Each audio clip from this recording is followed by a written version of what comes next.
Imagine waking up one morning to headlines screaming, "The United States wants to buy Greenland." Sounds like satire, right? A bizarre punchline from a late-night comedy show. But here's the kicker, it actually happened. Not just once, either. For over a century, Greenland has been the subject of American desire, not for its beaches or resorts, but for its ice, its minerals, its strategic location, and yes, even its people. This isn't a story of land for sale, it's a story of power, politics, and some seriously cold ambition. So, why would the United States want to buy a massive, icy island in the Arctic? The answer lies in geography, history, and a little bit of future thinking.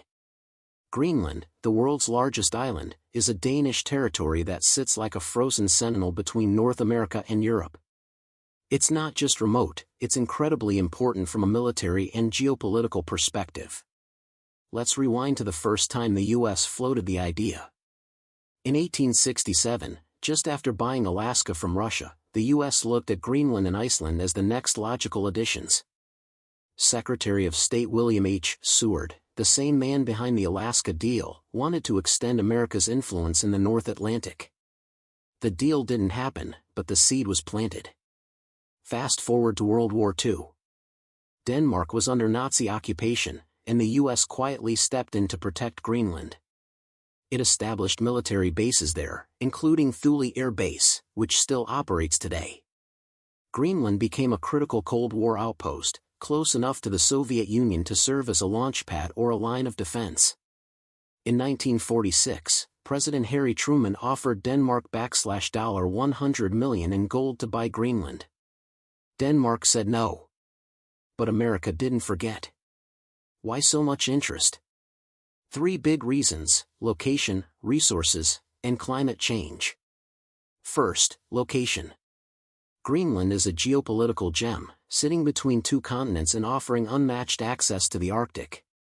As melting ice opens new shipping lanes and unlocks previously unreachable oil and mineral deposits, Greenland's strategic value has skyrocketed. Second, resources. Beneath the ice, Greenland hides a treasure chest of rare earth minerals, oil, and gas. In a world increasingly reliant on technology that depends on rare materials, controlling those reserves means controlling the future. Third, climate change. Ironically, as the planet warms and Greenland's ice sheet melts, its economic and strategic potential rises.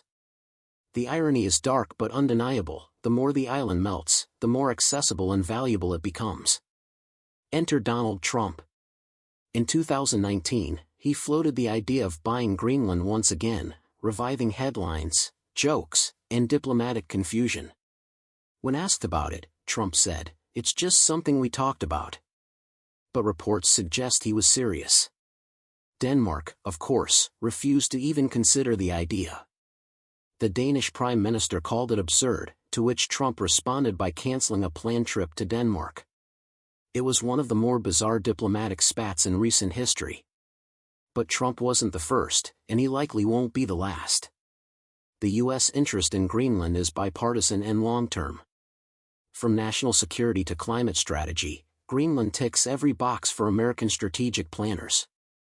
Let's pause for a second.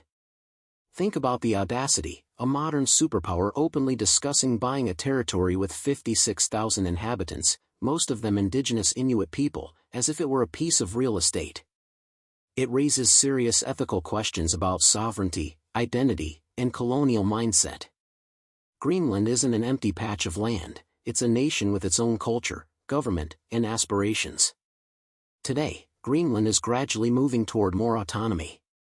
While it still relies on Denmark for defense and foreign policy, it governs its own internal affairs and has repeatedly expressed interest in eventual independence. The idea of being bought doesn't sit well with Greenlanders. Can you blame them?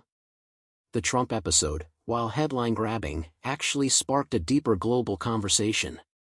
Suddenly, people were asking, what is Greenland's future? Who gets a say in that future?